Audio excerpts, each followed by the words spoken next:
আসসালামাইকুম। এখানে নিয়ে আসছি সারিয়াকান্দি বাজারে। দুইটা দিয়েন। এই মাত্র বাদাম কিনলাম।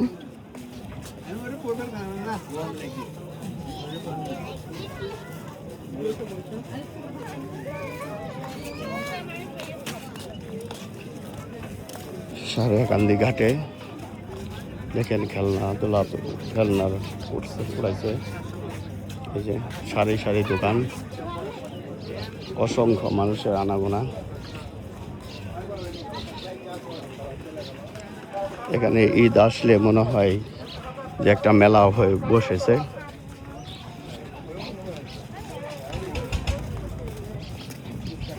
শত শত ছেলে মেয়েদের আনাগোনা।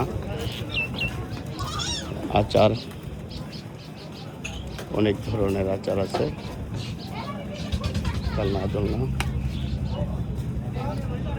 সবাই ভালো থাকবেন, সুস্থ থাকবেন। আসসালামু আলাইকুম।